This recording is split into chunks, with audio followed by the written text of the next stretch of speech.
guys, so instead of doing a normal garden harvest today, I am going to do a herb garden harvest for the dehydrator because I'm going to be koshering my kitchen soon for Passover. So we don't want to take all the stuff and put it in an kosher for Passover kitchen. So we're just going to do herbs today. Hi everyone, welcome back to my channel. I'm Shamira Benson, one part of Team Benson, and we are going to get some stuff in the dehydrator today. So that is what our garden harvest is going to be focused on, is getting those things dehydrated before I kosher my kitchen for Passover. So I might as well get some things going now, so then that way they're not too overgrown by the time it is Passover, or by the time Passover's over, which will be basically 2 weeks from now. So let's go look around, look in our Vego garden herb bed and see what all we have that we can get into the dehydrator, if I can talk today. Okay guys, so we're going to focus on this bed today and probably some of this bed too. Maybe even some of these greens might come out today too. They're not going in the dehydrator, but we can go ahead and just get those filled up. So I want to focus on this parsley and then maybe some of this oregano and some of this chervil, and then I don't know, we'll see what else we have, maybe some thyme. So I'm not going to get the parsley that is out in the garden beds, like way out there, just because I'm going to use that for Passover. So guys, normally my garden beds, my herb ones, are never this bushy, and that's because I'm constantly harvesting and putting them away for when I can't have a lot of these herbs. Some people can have herbs all year long and for years, like they'll be like, oh, I've had this parsley for like 12 years. That is not my life and or my story, because it gets to be 118 on a good day in the summer in Arizona. On a bad day, we can get to be 125. So we want to preserve these things so that then we have them, and because eventually they're going to bolt because it's going to get too hot and they're going to want to go to seed, and then we could save the seeds, but we won't have any fresh in the garden. So we want to get some dried so that then we can use it all year long and not have to depend on bottled seasoning.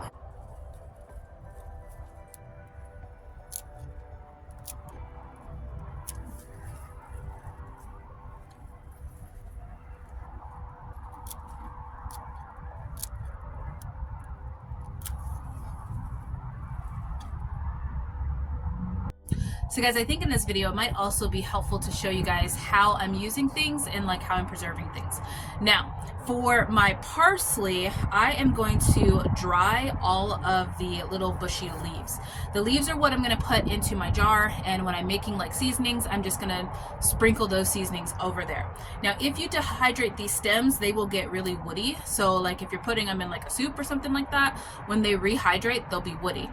But what's an even better use of your stems, because you want to use the entire plant, that is to freeze all of these stems. I have a big bag in the freezer that I call my stock bag, and I use parsley for all of like my heavy meats and even chickens. So when I'm making those broths, I'll use for sure parsley in my beef broth and my bone broth. So now let's get this oregano, because it is crazy wild.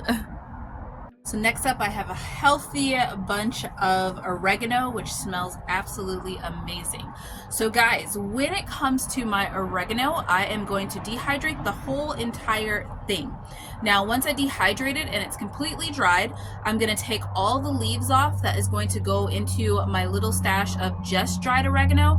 And then it's also going to go into my Italian blend, which is just basically me adding parsley and oregano and basil and a little bit of thyme every time I dehydrate something. So that's going to go in there. Right now it's pretty basil heavy because we had a lot of basil from the last mixture. Now with the stems, I am going to shove those all in a jar, and I'm going to top it with olive oil, and that is going to make our oil of oregano.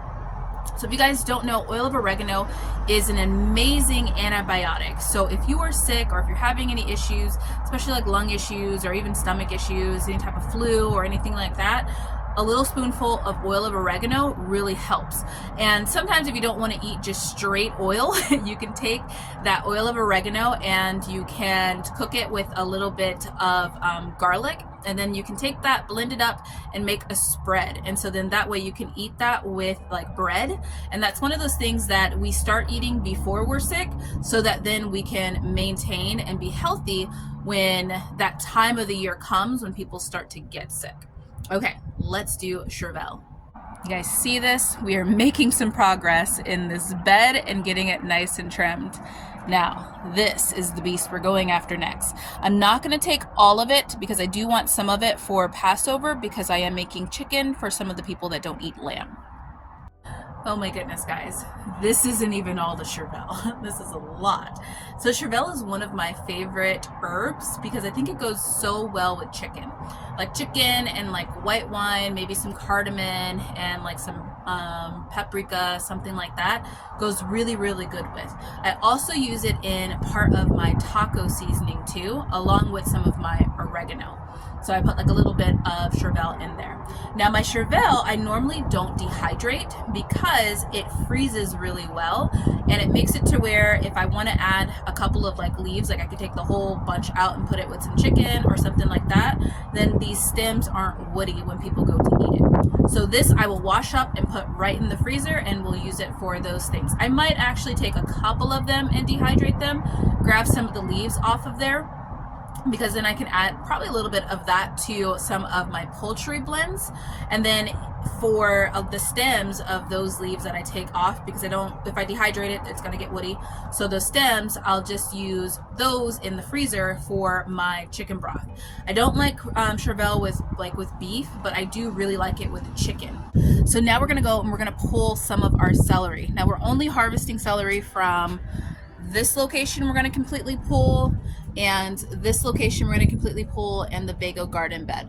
The celery that's out in our raised beds, we're going to leave that so that it can continue to grow, because that's going to have more shade, and these spaces we need for planting the rest of our late spring.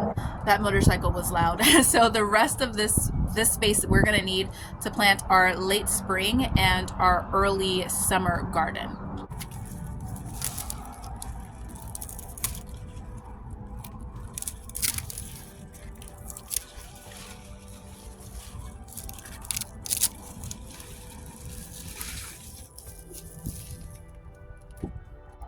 So guys, if I leave this like this will 100% grow back. So I need to get it as close to the roots as possible, because I want to leave the roots down in there for the worms to eat.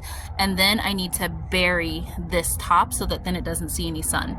If it sees sun, it will grow back. And we don't want that, because we want to put something else in this bed. So what's the plan for the celery? For those of you guys who have been following me, you already know. It is celery salt. Now, I've already hit my bags of celery that I need in the freezer and in the stock for bone broth too, and for veggie broth. My celery is a big part of my veggie broth. So I'm just probably gonna save more of these stems, since a lot of them are a lot bigger.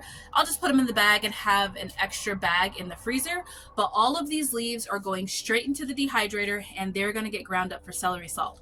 Because I think that will probably make our goal, which is 1 full pint jar of celery salt, with just what we have here. And then the rest of our celery, we can slowly use that as fresh, which we'll need for Passover. And then also we can continue to let that grow as long as it really wants to before it bolts, which these ones were starting to bolt. You can see that center stalk coming up. But we'll let those stay out there, and then we'll just have extra celery salt, because you can never have too much celery, right?